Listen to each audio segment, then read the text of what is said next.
রাধা শক্তি এমনই শক্তি মা, যদি মুখে আপনি উচ্চারণ করেন প্রতিটা মুহূর্ত, যখনই যেভাবেই হোক, দুঃখে হোক, কষ্টে হোক, আনন্দে হোক, রাধা নাম জপ করুন মুখে, দেখবেন মনে একটা জোর এসে যাবে। এমনই শক্তি। হরিনাম জপ করুন, মনে জোর আসবে। আর যত সংসারের চিন্তা করবেন তত ভেঙে পড়বেন। এটাকে বাদ দিতে হবে, এর চিন্তা করে লাভ নেই। এর মধ্যে সবাই আসবে যাবে, অর্থাৎ যে আমার আপনজন তাকে সাথে রাখতে হবে সর্বক্ষণ, শ্বাসে প্রশ্বাসে। ঠিক কৃষ্ণ ভক্ত সুদামা সারা জীবন কষ্ট পেয়েছে, কিন্তু নিঃশ্বাসে প্রশ্বাসে তার একটাই নাম, কৃষ্ণ কৃষ্ণ কৃষ্ণ। শান্তি, তৃপ্তি, সুখ এর মধ্যেই আছে। এই হরিনামে যে আনন্দ, এটা আপনি বাড়িতে লাখ লাখ টাকা খরচ করলেও পাবেন না। হরিনামের মধ্যে যে আনন্দ, অন্যভাবে আনন্দ করুন, তার মধ্যে যে তৃপ্তি। হরিনাম, সাধু সঙ্গ, এই ভক্ত সঙ্গ, ভক্তের চরণধুলি অঙ্গে মেখে দেখুন, তার লাখো লাখো গুণ শক্তি বেশি পাবেন। এর মধ্যে বড় আনন্দ, শান্তি এর মধ্যে। তা আজ দেখুন শ্রীধাম নব বৃন্দাবনে আমরা জানবো বাবা, এই যে প্রভাসের তীরে যজ্ঞ করেছিলেন ভগবান, এর পিছনে কারণগুলো কি ছিল? অনেকগুলো কারণ, তার মধ্যে আমি একটু একটু একটু একটু করে সব কিছুই বলবো, একটু মন দিয়ে শুনবেন। মায়েরা একটু মন দেবেন। হরে কৃষ্ণ। এদিক ওদিকে মাথা ঘোরালে আমারও মাথা ঘুরে যাবে, ঠিক আছে? শুনুন, ভগবান যে যজ্ঞ করেছিলেন, গোবিন্দ যে প্রভাসের তীরে যজ্ঞ করেছিলেন, এর কারণটা কি ছিল? কারণ বাবা এটাই, গুজরাটে, মহারাষ্ট্রে মা, সেখানে একটা জায়গা ছিল, যে জায়গার নাম হচ্ছে সৌমতীর্থ। এই সৌমতীর্থটি কেন হয়েছিল? সেখানে একটা ভোলানাথের সেবার, ভোলানাথ ছিলেন, ওই ভোলানাথ যার সেবা হতো, ওই ভোলানাথের নাম ছিল সোমনাথ, তার নামেই ওই জায়গাটির নাম সৌমতীর্থ। তা এই সৌমতীর্থে একটা নদী ছিল মা, সেই নদীর নাম হয়েছিল প্রভাস।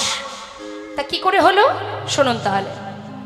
চন্দ্রদেবের 27টি স্ত্রী, তথাপিও চন্দ্রদেব তার গুরুপত্নীর প্রতি আকৃষ্ট হয়েছিলেন। যখনই আকৃষ্ট হন, গুরুদেব ক্রোধান্বিত হয়ে তাকে অভিশাপ করেছিলেন যে তুমি ক্ষয় রোগে শেষ হয়ে যাবে।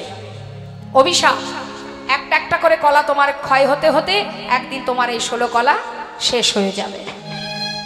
এখন গুরুর অভিশাপ মিথ্যা হতে পারে না। যখন চন্দ্রদেব একটা একটা করে কলা শেষ হচ্ছে, ক্ষয় হচ্ছে, তখন তার 27টা স্ত্রী তারা স্বামীর প্রাণটাকে নিয়ে সংশয় হয়ে উঠল, কি করে বাঁচাবো। তাই ছুটতে ছুটতে চলে গেলেন দেবাদিদেব মহাদেব ভোলানাথের কাছে। নিতাই গৌর হরিব। এখন ভোলানাথ কৈলাসে বসে আছে বাবা, বসে বসে ধ্যান করছে, আর 27টা চন্দ্রদেবের স্ত্রী তারা দল বেঁধে কৈলাসে গেছে। কৈলাসে গিয়ে ডাকছে। সম্পর্কে মাতা পার্বতী, তিনি হচ্ছেন এই 27টি যে স্ত্রী চন্দ্রদেবের সম্পর্কে দিদি হয়, সম্পর্কে তারা বোন। হ্যাঁ, তো এখন তাহলে সেই সম্পর্কে ভোলানাথ কি হবে? এখন দল বেঁধে 27টা শালী একেবারে কৈলাসে গিয়ে ডাকছে, জামাই বাবু, ও জামাই বাবু। এখন ভোলানাথ চিন্তা করছে, আমার এত শালী আছে তো জানতাম না, এত শালী কোথায় ছিল। এখন শালীদের দেখে বলছে, বাবা কি সৌভাগ্য আমার, এত শালী। আচ্ছা আচ্ছা, এসো এসো, কি হয়েছে কি? জামাই বাবু বিপদে পড়েছি জামাই বাবু। কি হয়েছে? বলছে, আচ্ছা কি বিপদ একটু বলো।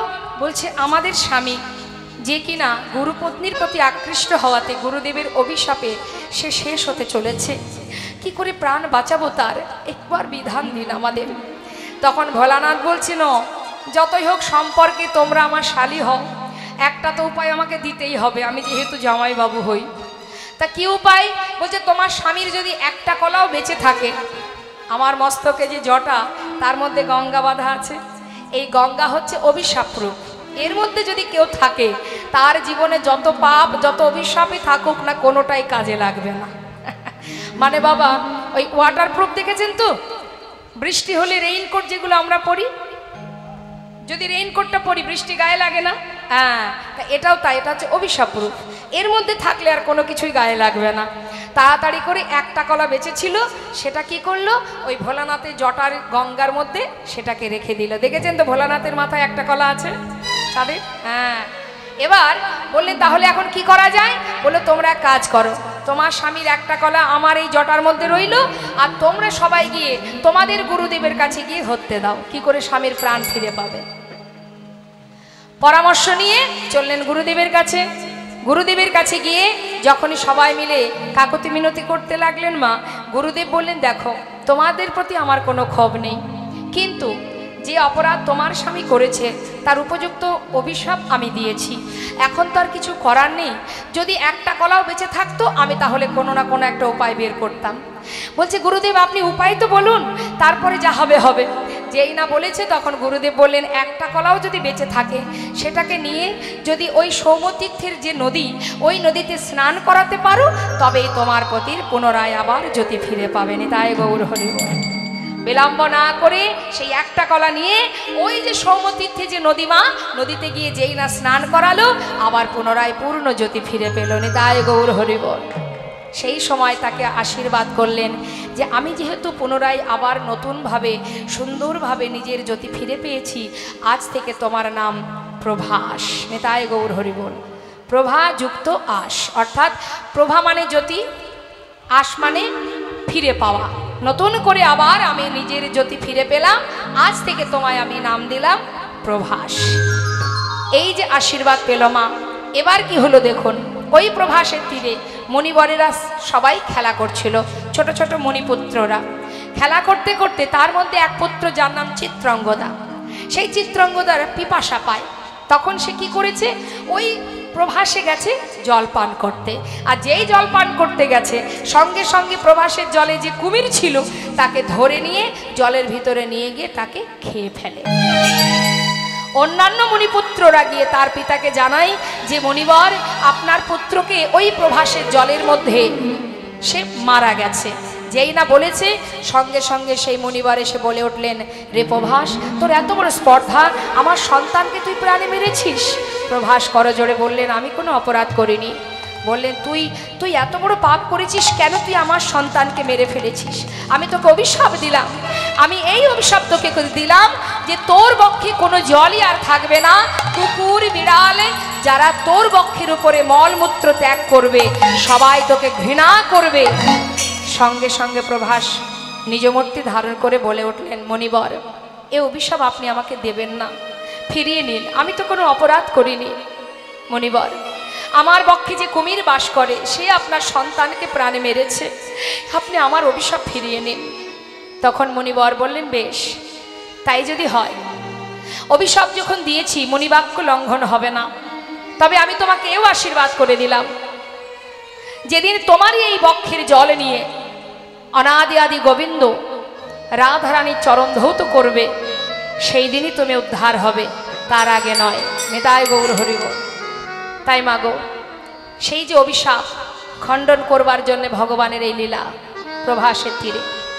শুধু তাই নয় বাবা, আরো কারণ আছে। সে কারণটা কি, কুরুক্ষেত্রে যুদ্ধের পর হস্তিনাপুরে রাজা হয়েছিল ধর্মরাজ যুধিষ্ঠির।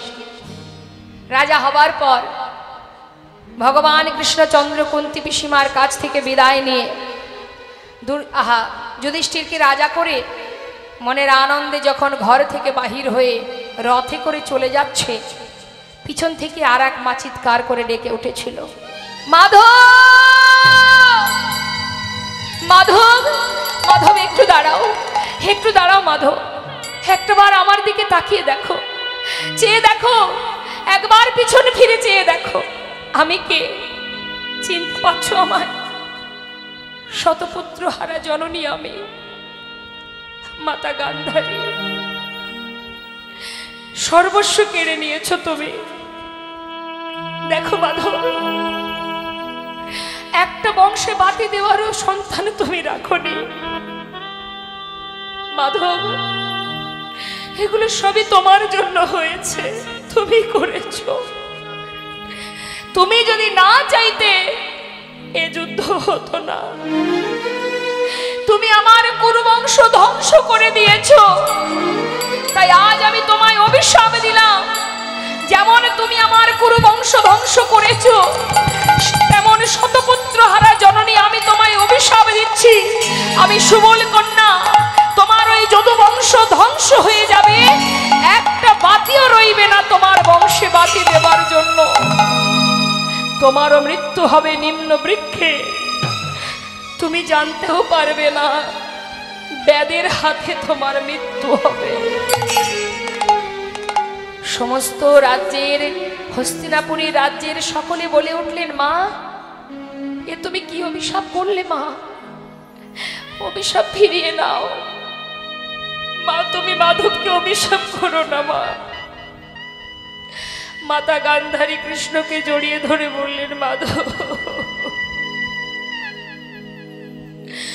মাধব তুমি আমায় ক্ষমা করে দাও, আমার যে আর কোনো হুঁশ নেই, আমি যে সন্তান হারা জননী, হরিবল হরিবল, আমি ভুল করেছি, তুমি ক্ষমা করো। ভগবান বলে উঠলেন, তোমরা শান্ত হও। সে যে মা, মা তো মিথ্যা কিছু বলেনি, মা তো অভিশাপ দিতেই পারে। শুনে রাখো তোমরা, কুরুক্ষেত্রের মাঠে এই যুদ্ধে জয়ী হয়ে যে আনন্দ আমি ভোগ করেছি, তেমন যারা পরাজিত হয়েছে সেই পরাজয়ের কষ্টটাও তো আমাকেই ভোগ করতে হবে। সকল মায়ের আশীর্বাদ যেমন মাথায় নিয়েছি, আবার তেমন সকল মায়ের অভিশাপ তো আমি মাথায় নেব।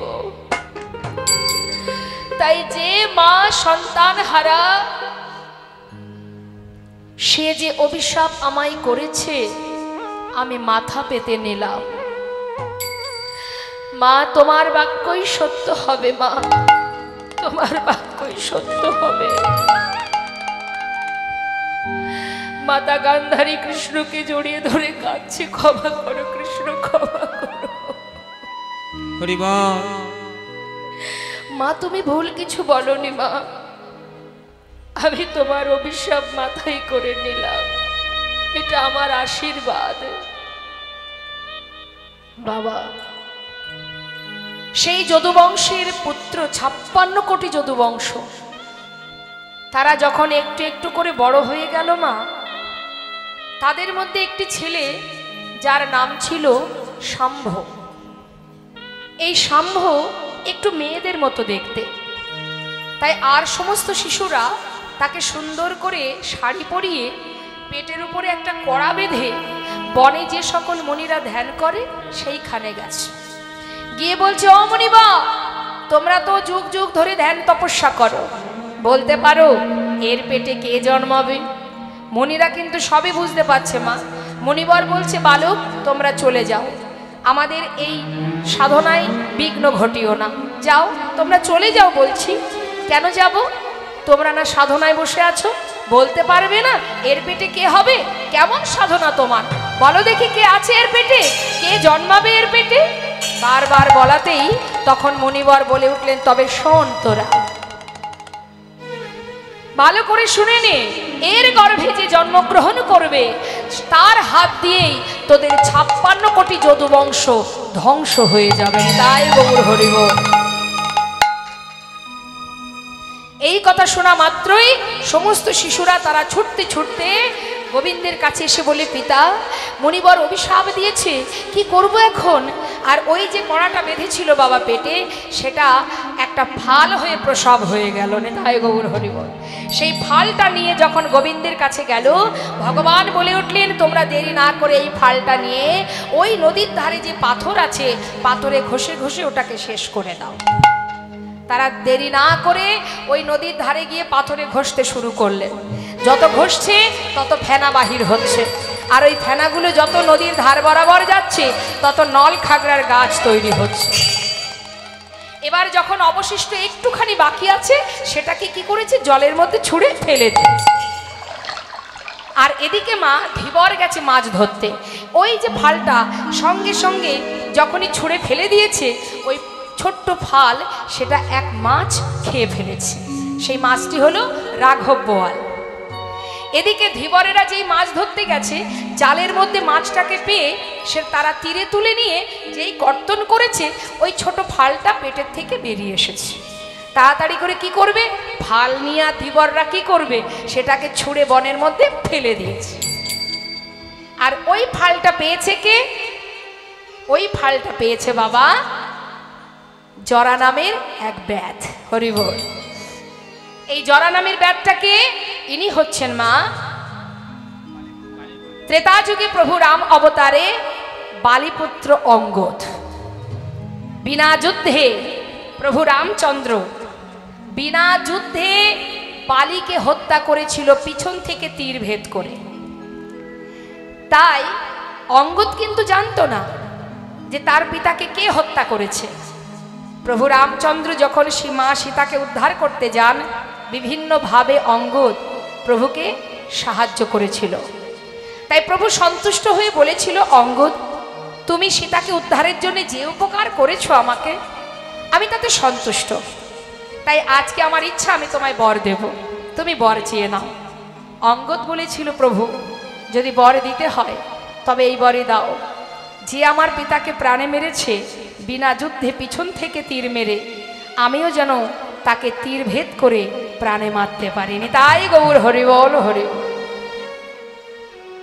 তার মানে বাবা ভগবান যদি কোনো অন্যায় করে তার সাজা কিন্তু তিনিও পাচ্ছেন। তাহলে আমরা যদি অন্যায় করি আমরা কেন সাজা পাবো না মা?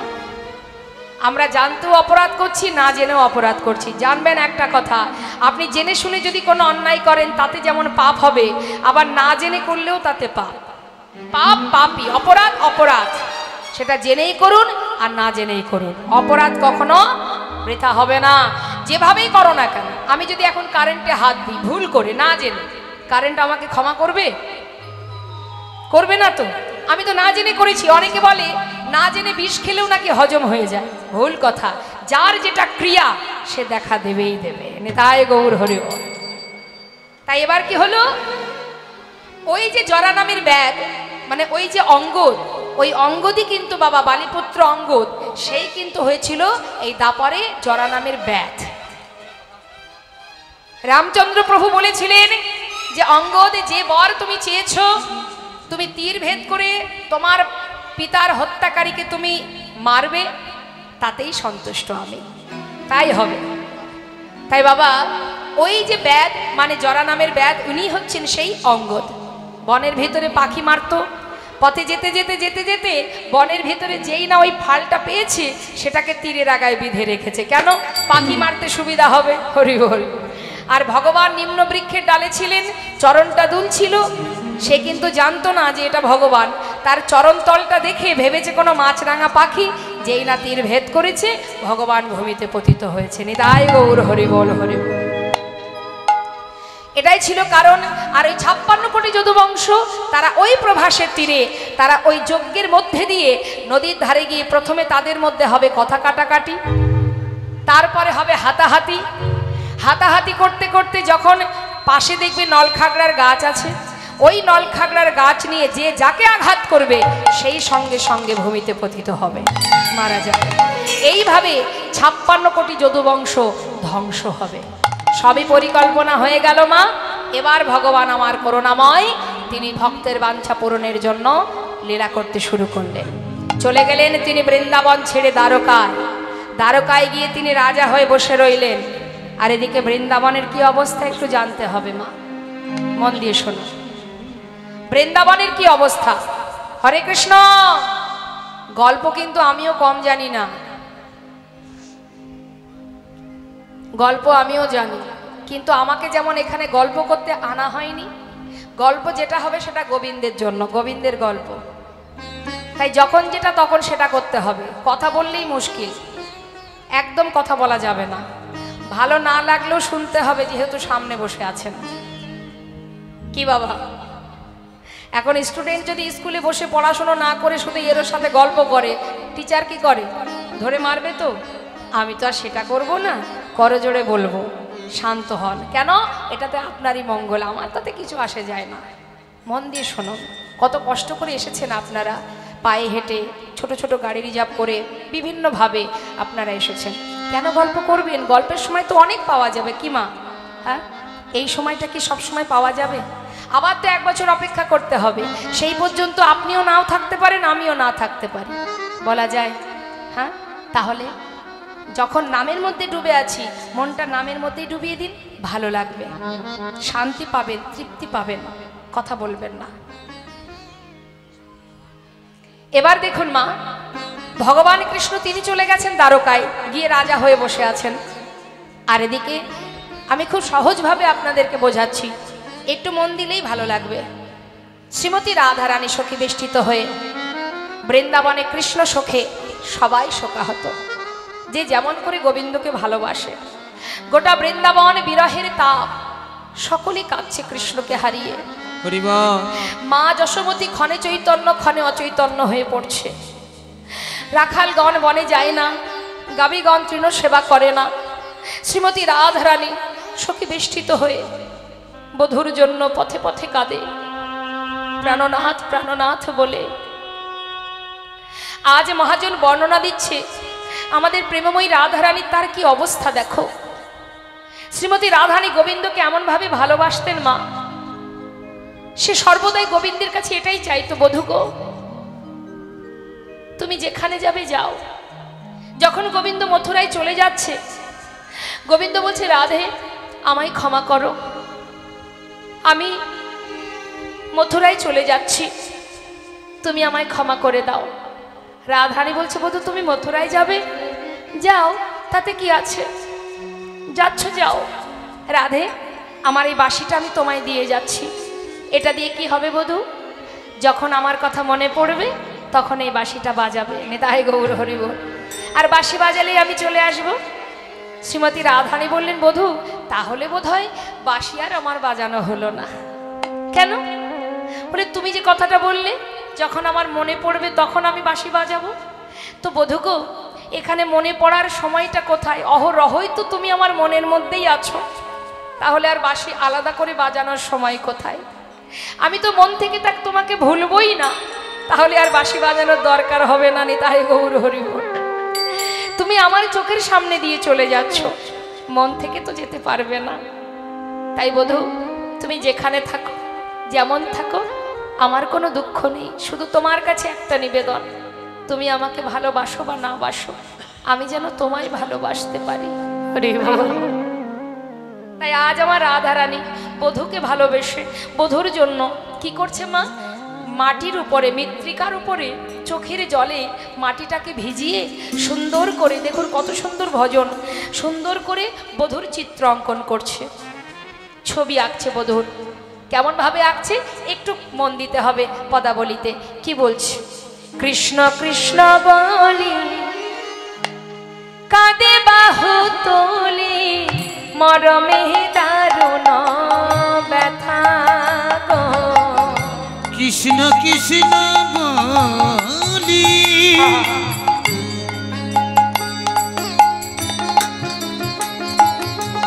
কাঁদে দুই বাহু তুলি,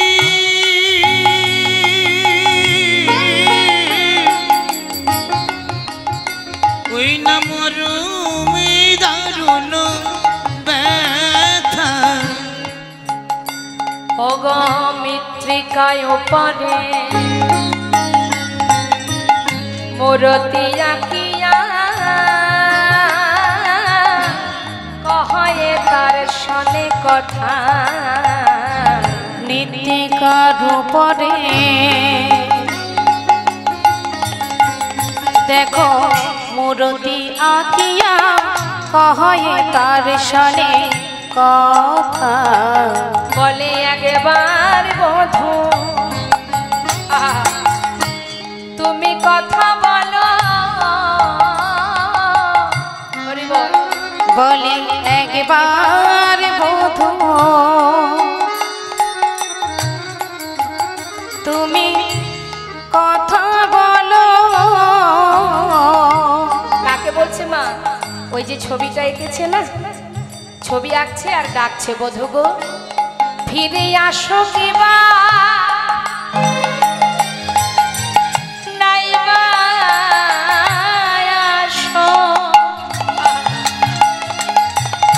তুমি একবার বধূ কথা বলো, ফিরে আসো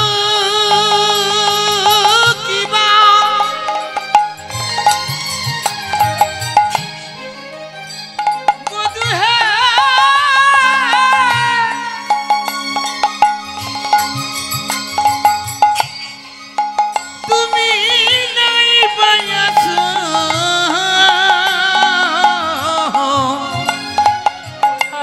একবার বধূ কথা বলো। দেখুন বাবা, আমাদের এই জগতের ভালোবাসাটা কেমন মা? মনে করুন আমি যদি কাউকে ভালোবাসি, বা ইহ জগতে যদি কোনো নারী বা কোনো পুরুষ কেউ কাউকে ভালোবাসে, তাদের মধ্যে কি থাকে? চাওয়া পাওয়া থাকে। এই তুমি এখানে যাবে না, তুমি ওর সাথে কথা বলবে না, তার মানে কি? এটা হচ্ছে পাওয়া। তুমি কারোর সাথে কথা বলবে না, কোনো কিছুর সঙ্গে আমি তোমায় ভাগ করব না, অর্থাৎ তুমি শুধু আমার কাছে থাকবে, আমার সঙ্গে চলবে, আমারই হয়ে থাকবে, এই যে চাওয়া পাওয়া, এটা হচ্ছে আমাদের ভালোবাসা। অর্থাৎ এর পিছনে উদ্দেশ্য, কামনা বাসনা।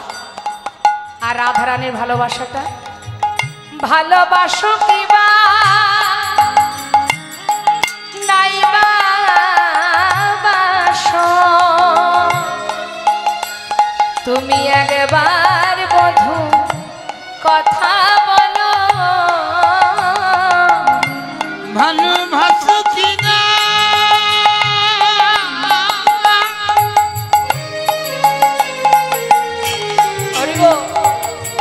আমায় ভালোবাসো,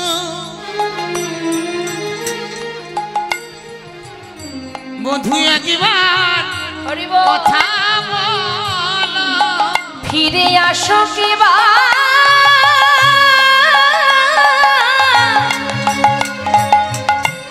ফিরে আসো কিবা নাইবা আসো, একবার শুধু কথা বলো, ফিরে আসো কিবা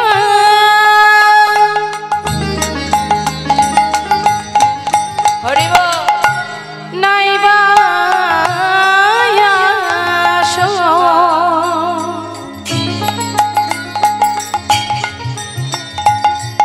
একবার বধূ কথা বলো। কি করেছে? মৃত্তিকায় উপরে আহা মূরতি আঁকিয়া কহে তার সনে কথা, মৃত্তিকার উপরে মূরতি আঁকিয়া কহে তার সনে কথা। ওমা সুন্দর করে মৃত্তিকার উপরে মূর্তি অঙ্কন করছে। কিভাবে আঁকছে দেখুন। প্রথমে কি এঁকেছে? আঁকিয়া সে কোটি, কোটি মানে কোমর। এখানে অনেকেই আছে যারা ছবি আঁকেন। যদি কোনো মানুষের ছবি আঁকতে হয়, প্রথমে কোন দিক থেকে আঁকতে হয়? আঁকার নিয়মটা কি? এই তোমরা ছবি আঁকো, আঁকো ছবি আঁকো, বাবা আচ্ছা আঁকো, তাই না? আচ্ছা বলো তো, মানুষের ছবি আঁকতে গেলে কিভাবে আঁকতে হয়? সবার আগে কি আঁকতে হয়? কোনো মানুষের ছবি যদি আঁকতে চাও, সবার আগে কি আঁকতে হবে? কিভাবে শুরু করতে হয়? চোখ দুটো আগে আঁকতে হয়, মানে মাথা থেকে শুরু করতে হয়। ভালো কথা, ছোট মানুষ বলেছে যা। তাহলে আঁকার নিয়ম কি? যদি কোনো মানুষের ছবি আঁকতে হয়, হয় চরণ থেকে নাই মস্তক থেকে, তাই না মা? কিন্তু আমার প্রেমময়ী রাধারানী তিনি আঁকছেন কিভাবে? আগে মাঝখান থেকে আঁকছেন, মানে কোমরটা আগে এঁকেছে। এখন দেখছে কারা? সখীরা। যেই ছবি আঁকছে সখীরা হা করে তাকিয়ে আছে। কিভাবে আঁকছে দেখুন, এর পিছনে ভজন লুকিয়ে আছে মা। আঁকিয়া সে কটি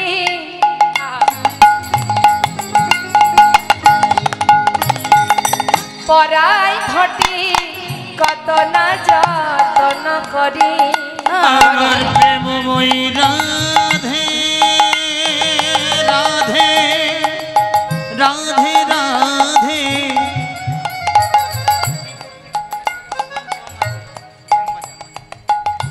ও গো প্রেমময়ী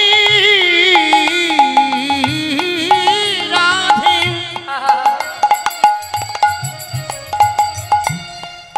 ও গো রাধে রাধে।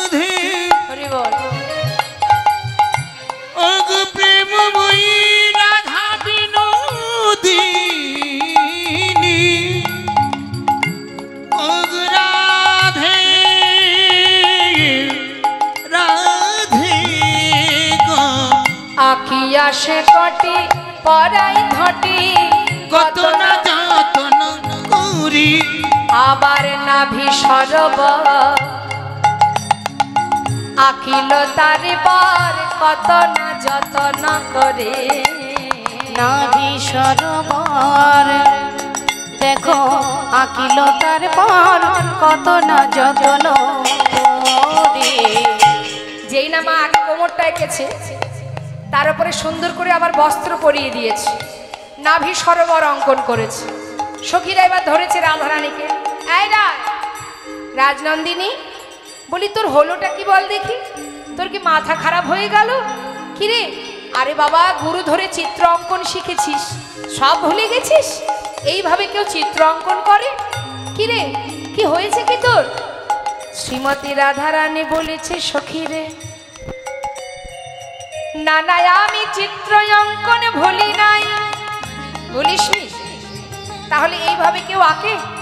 আরে আঁকতে গেলে আগে মস্তক থেকে, না হলে চরণ থেকে। এ আবার কেমন আঁকা ছিড়ি রে বাবা, হ্যাঁ? এইভাবে কেউ আঁকে নাকি? রাধারানী বলেছেন, ললিতা রে, তবে শোন, আমি কেন অঙ্কন ওইভাবে করি নাই। যদি আমি আগে মস্তক আঁকি,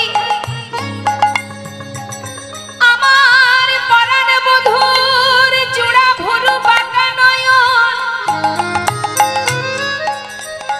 যদি ওই নয়নে আমার নয়নে যায়, হরিবল হরিবল, দুটি নয়ন আমার জলে ভরে যাবে, আমি আর চিত্র অঙ্কনে পারবো না। আবার যদি আমি চরণ আঁকি, হরি ললিতায় রে বিশাখারে, এই বৃন্দাবনের বধূ আমায় ছেড়ে চলে গেছে, যদি আবার আমি চরণ আঁকি, সেও যদি আমায় ছেড়ে চলে যায়, বলে বলে সখী আমার কি বা হবে? সেও যদি চলে যায়, চরণ আঁকা মাত্রই যদি সে হেঁটে হেঁটে চলে যায়, তাই তো আমি আঁকি নাই রে। যদি চলে যায়, ইহজগতে বৃন্দাবনের বধূ চলে গেছে, এবার এই চিত্র অঙ্কনে চরণ আঁকলে সেও যদি চলে যায়, আমি কি নিয়ে ব্রজে রইব?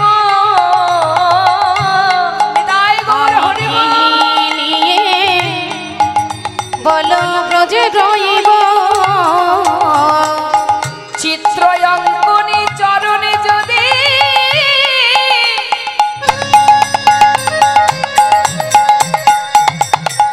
সখী আমার বধূ যদি চলে যায়, আমি কি নিয়ে ব্রজে রইব? চরণ দিলে যদি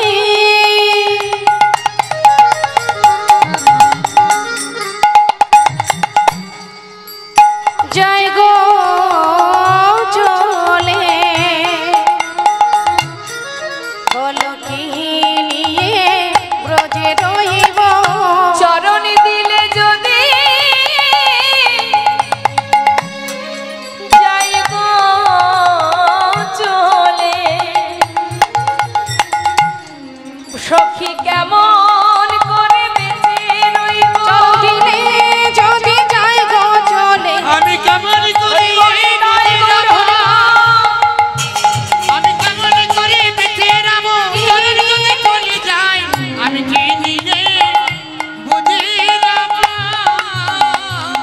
সখীরা বলে উঠলেন, জয় রাধে রাধে, জয় রে রাধে, তোর ভজনের বলিহারি যায়।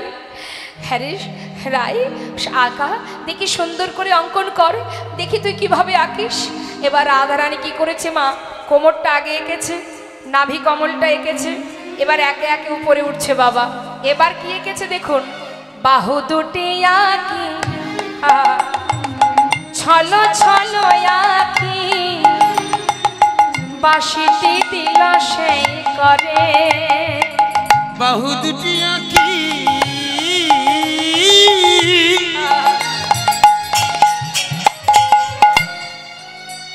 আর ছলো ছলো আঁখি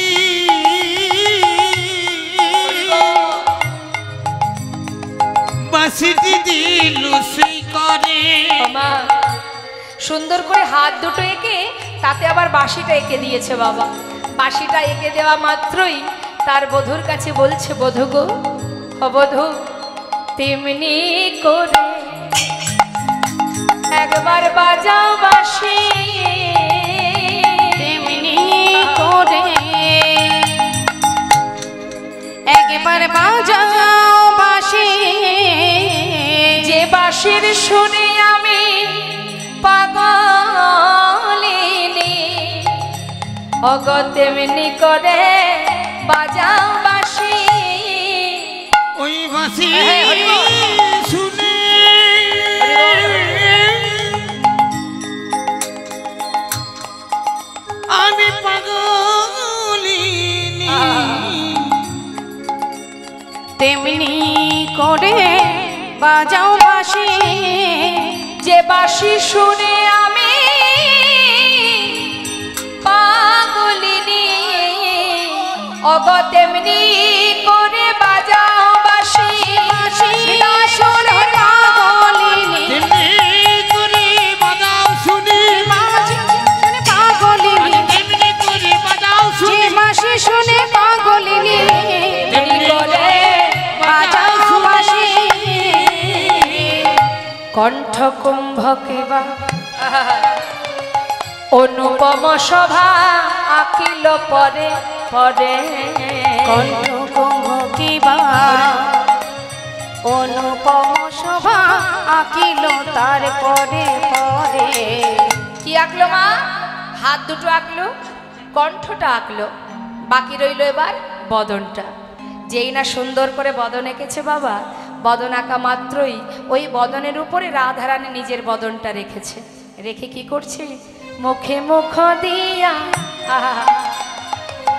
কাদিয়া কাদিয়া কহে তার সনে কথা। ওই না মুখ মুখি দিয়া কাঁদিয়া কাঁদিয়া কহই তার সনে হরি বল। কথা। কহে যদুনা ওহে প্রাণনা, দেখো গো রাধার ব্যথা। ওই না কহে যদু না, হরি বল। শোনো প্রাণ না, দেখো না রাধার ব্যথা। তুমি একবার এসে দেখে যাও গো, একবার এসে দেখে যাও গো, ভালোবাসো কি বানাই বাবাসো, শুধু একবার এসে দেখে যাও। ভালোবাসো কিবা নাই বাবাসো, ওগো কেমন করে বাজবে বলো, ভালোবাসো হরে নাই বাবাসো, তুমি কেমন করে বাঁচবে বলো, ভালোবাসো কিবা নাই বাবাসো, কেমন করে বাঁচবে বলো। ভালোবাসো কিবা নাই বাবাসো, তুমি একবার এসে দেখে যাও গো। ওই না কহে যদু না, ওহে প্রাণ না, দেখো না রাধার ব্যথা। বৃন্দাবনের এহানো অবস্থা বাবা, সবাই শোকে শোকে কাঁদছে। এতটাই বিরহ প্রত্যেকের হৃদয়ে, বিরহের যেন একটা তাপ বাহির হচ্ছে মা। এদিকে কি হলো দেখুন, দেবর্ষি নারদ তিনি হঠাৎ মনে মনে ভাবছে, যাই বহুদিন হয়েছে সাধু সঙ্গ করিনি, একবার বৃন্দাবনে যাই, গিয়ে একবার একটু সাধু সঙ্গ করে আসি। সে আবার ভক্ত সঙ্গ করার জন্য মনে আনন্দ নিয়ে যাত্রা করেছে। তা দেবর্ষি নারদের বাহনকে মা কিসে করে যাতায়াত করে? মায়েরা বলুন না, ঢেকি, তাই তো? বিলম্ব না করে এবার দেবর্ষি নারদ আসছে কোথায়? সাধু বাজারে সাধু সঙ্গ করবে বলে। বিধির নন্দন আজি চিন্তা মনে মনে, বিধির নন্দন আজি চিন্তা মনে মনে, চলে যাই গো,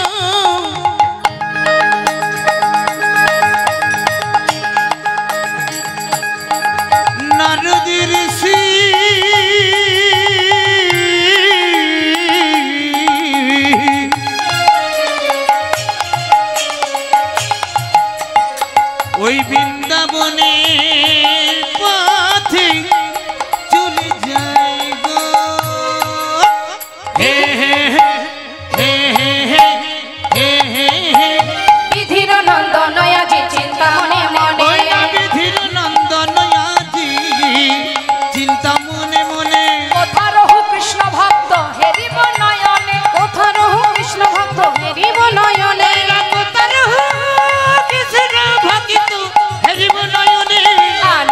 ধরে না, আনন্দ ধরে না, আনন্দ ধরে না, আনন্দ ধরে না, সাধু সঙ্গ করবে বলে আনন্দ ধরে না, সাধু সঙ্গ করবে বলে আনন্দ ধরে না, ভক্ত সঙ্গ করবে বলে আনন্দ ধরে না। ভক্ত সঙ্গ করবে বলে আনন্দ ধরে না।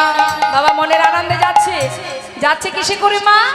এত চিন্ত দেবী ঋষি ঢেকিতে চড়িয়া, এত চিন্ত দেবী ঋষি ঢেকিতে চড়িয়া, দেখিতে দেখিতে যাই উলসিত হইয়া, দেখিতে দেখিতে যায় উলসিত হইয়া, দেখিতে দেখিতে যাই উল্লসিত হইয়া।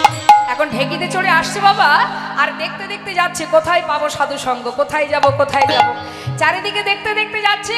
হঠাৎ কি হলো, তার শরীরে একটা তাপ এসে লাগলো। যেই না তাপ লেগেছে, দেবর্ষী নারদ চিন্তা করছে কি ব্যাপারে, তাপটা কোথা থেকে এলো। যাচ্ছে বৃন্দাবনের দিকে, হ্যাঁ সাধু সঙ্গ করবে বলে।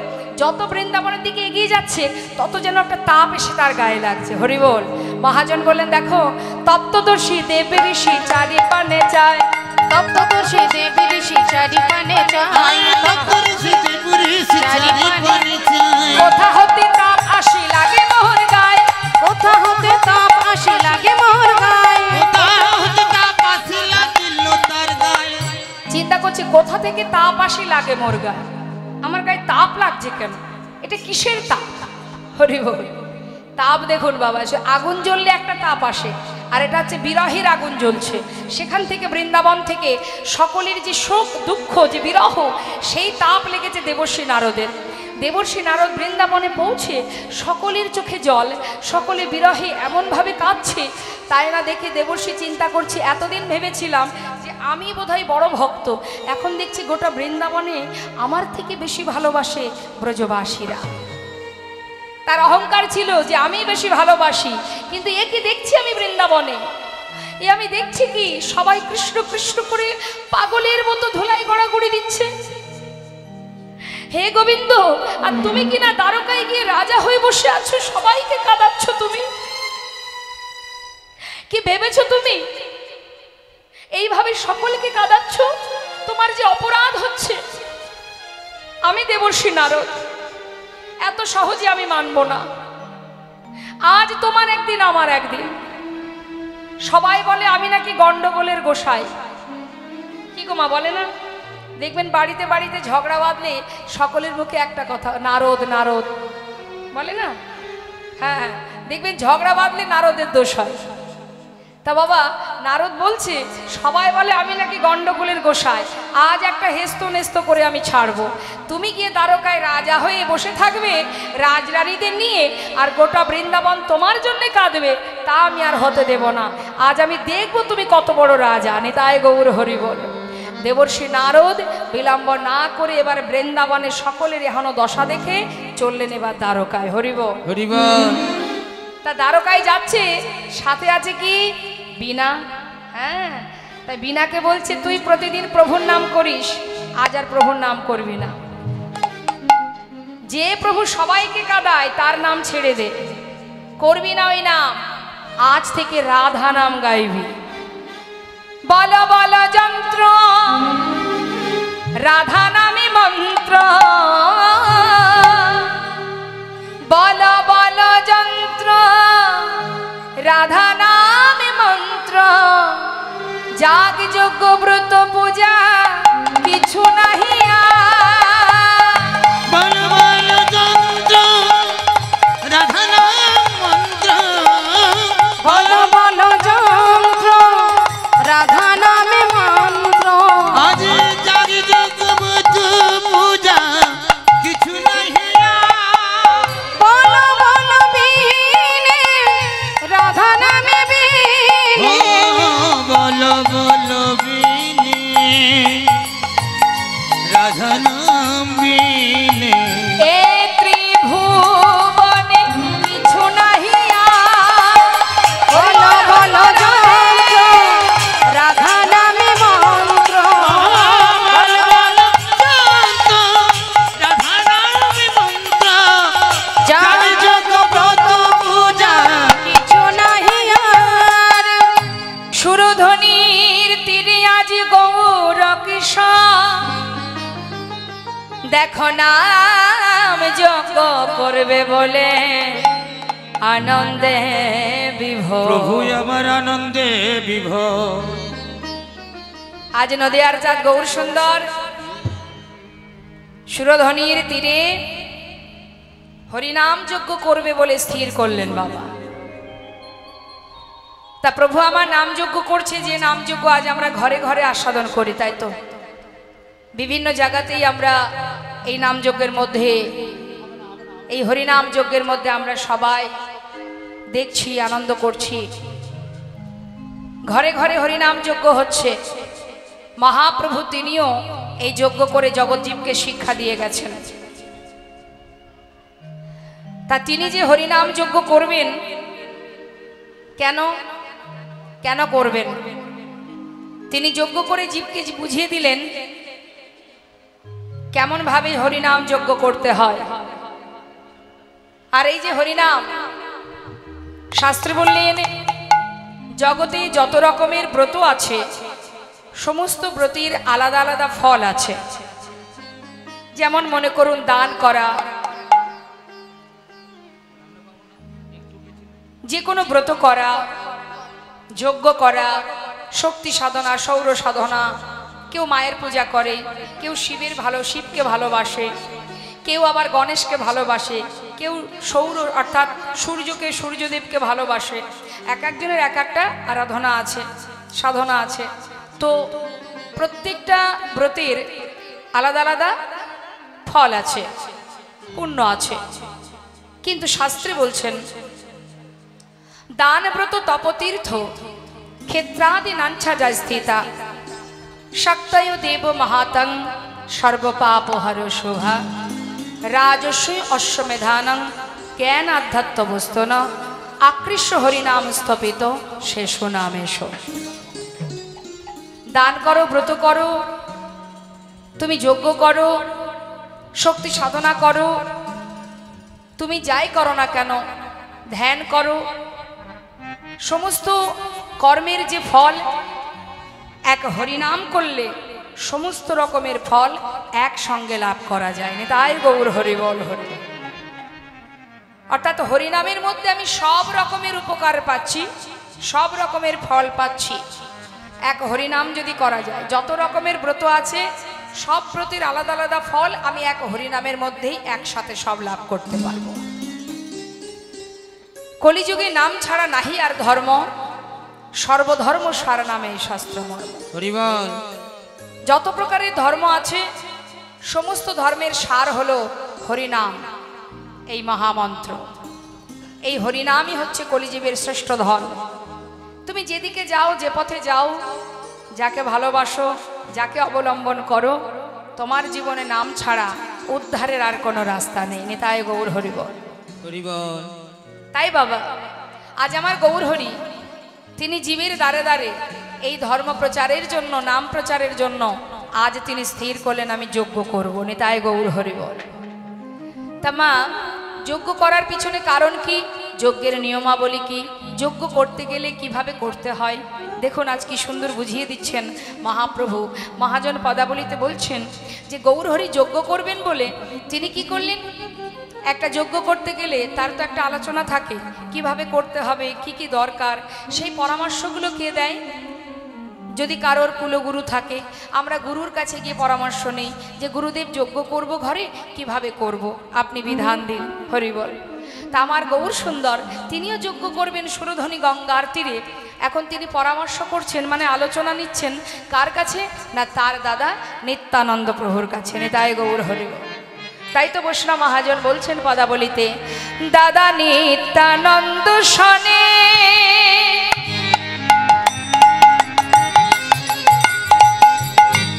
বিচার করিয়া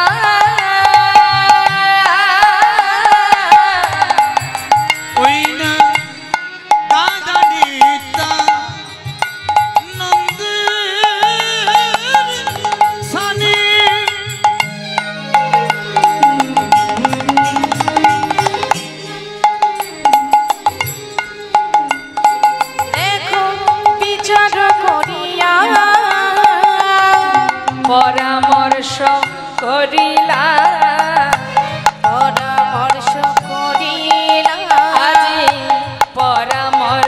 করিলা যে পরামর্শ করিলা অগ কি করিতে হবে দাদা পরামর্শ করিলা ওই না কি করিতে হবে দাদা পরামর্শ করিলা আহা নিমন্ত্রণ করিবার লাগি শ্রীবাসে পাঠাইলা দেখা দেখা নিমন্ত্রণ করিবার লাগি শিবাসে পাঠাইলা ও নিমাই নিতাই চাঁদ বলছে নিমাই রে তুই যে যজ্ঞ করবি ভাই যজ্ঞ করতে গেলে আগে নিমন্ত্রণ জানাতে হবে সাধু গুরু বৈষ্ণবকে নিতাই গৌর হরিব সাধু গুরু বৈষ্ণব আসবে তাদেরকে সসম্মানে তোমার যা যা নিয়ম সেগুলো পালন করতে হবে এই কথা শুনে গৌর হরি বলছে দাদা সাধু গুরু বৈষ্ণবকে নিমন্ত্রণ জানাতে গেলে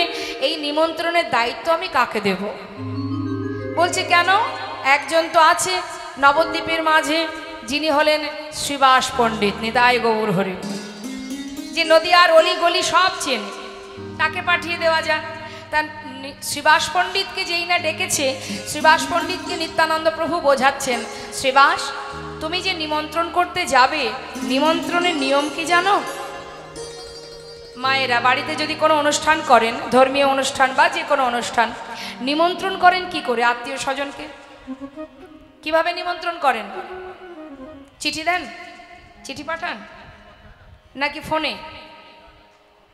এখন সব ফোনে হয়ে গেছে হ্যাঁ অমুক দিন আমার বাড়ি অনুষ্ঠান তোরা আসিস 16 আনা নিমন্ত্রণ তাই তো এখন সব ফোনের যুগ হয়ে গেছে আগেকার সময় চিঠিপত্র পাঠাতে হতো যে আমার ঘরে অমুক অমুক কাজ আছে তোরা সবাই আসিস তোদের নিমন্ত্রণ রইল অনেক সময় দেখা যায় গলবস্ত্র হয়ে নিমন্ত্রণ পত্র নিয়ে যেতে হতো আগেকার সময় এগুলো ছিল তা নিমন্ত্রণ করতে যাওয়া হয় অনেক জায়গায় এখনো আছে দেখেছি সঙ্গে করে পান সুপারি নিয়ে যায় নতমস্তকে গলবস্ত্র হয়ে পান সুপারি দিয়ে নিমন্ত্রণ করে অনেক জায়গায় আছে নিয়মটা তো নিত্যানন্দ প্রভু বলছে শোনো শ্রীবাস তুমি যে নিমন্ত্রণ করবে যজ্ঞ করতে গেলে যে বৈষ্ণবগণকে সাধুগুরুকে নিমন্ত্রণ জানাবে নিমন্ত্রণের নিয়মটা শুনে নাও কিভাবে নিমন্ত্রণ করবে কিভাবে বলে দিচ্ছে বাবা মায়েরা মন দিয়ে শুনবেন নিমন্ত্রণের নিয়মটা কি পত্রখানি দেবে হাতে চরণ ধুলি নেবে মাথে নিতাই গৌর হরি দেবে হাতে চরণ ধুলি নেবে মাথে শিবাস চলে যায়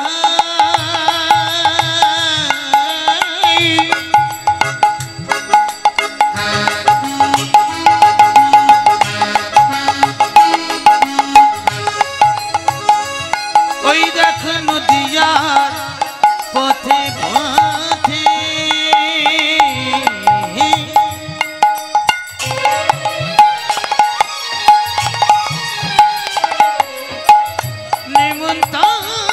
নিমন্ত্রণের পত্র লইয়া হরি বল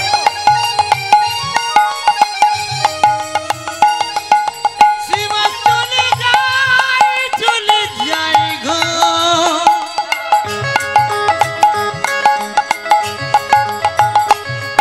ওই না নদিয়ার পথে পথে চলে যাই গো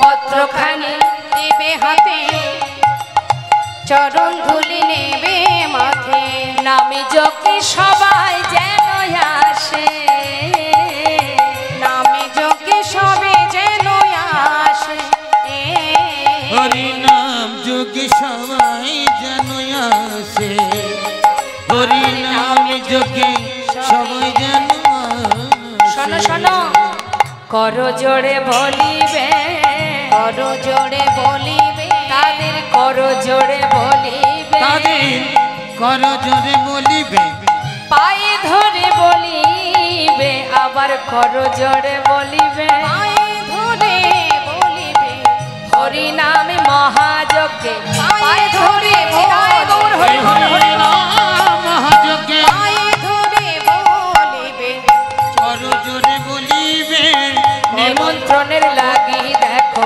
শ্রী শিবাসে পাঠাইলা ওই না নিমন্ত্রণের পত্র লইয়া শিবাসে পাঠাইলা নিমন্ত্রণের পত্র পাঠিয়ে দিল শ্রীবাসের হাতে। শ্রীবাস যাও, সমস্ত সাধুগুরু বৈষ্ণবকে নিমন্ত্রণ জানাবে, সকলের চরণ ধরে সকলের কাছে করজোড়ে মাথা নত করে গলবস্ত্র হয়ে নিমন্ত্রণ জানাবে। নিতাই গৌর হরি বল। তো দ্বারকায় যাব, দ্বারকায় কিন্তু রাধা নাম কেউ জানে না, তো আমরাই প্রথম নিয়ে যাচ্ছি, তাই তো?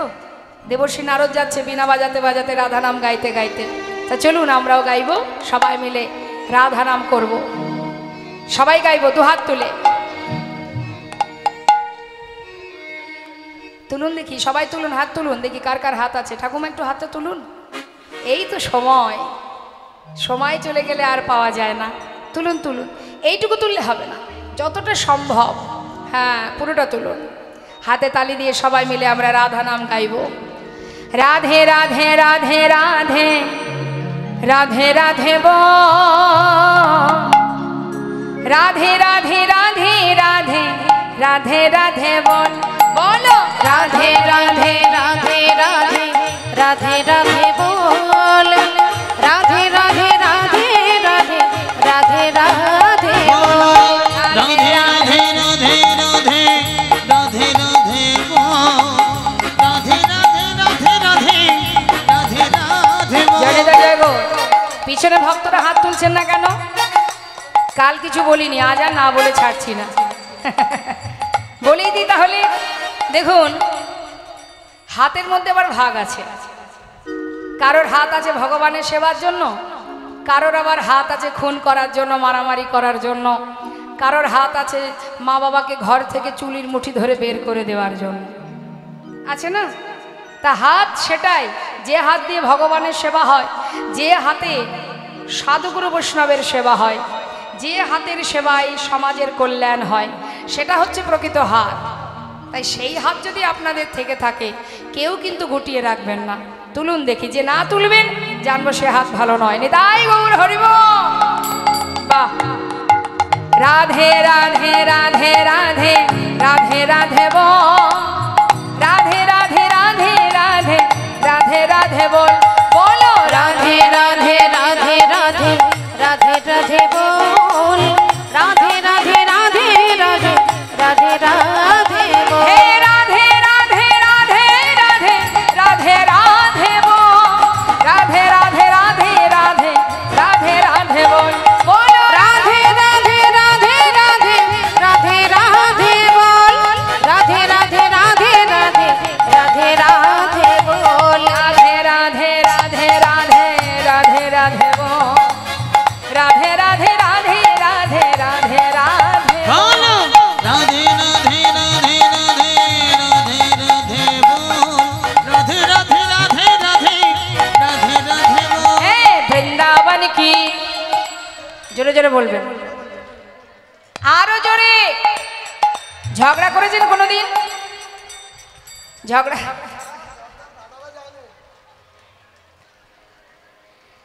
বাবারা বলুন দেখি, মায়েরা কি ঝগড়া টগড়া করে নাকি বাড়িতে? করে। তখন যদি বলেন আপনারা, ওগো চুপ করো, ওগো আসতে বলো, আসতে বলো, 1 কিলোমিটার দূরেতে শোনা যাচ্ছে, আস্তে আস্তে, বলে রাখো তো, কি বলেন তো? আর হরিনাম করতে গিয়ে তখন কি আর মুখ থেকে আমাদের সুর মোটে বাইরে বেরোচ্ছে না, হ্যাঁ, খুব কষ্ট হচ্ছে। আমি চাই যেখানে কণ্ঠে যার যতটুকু সুর আছে, এই মুহূর্তে যেখানে আপনারা বসে আছেন, এইখানে গলা ছেড়ে রাধা নাম করতে হবে।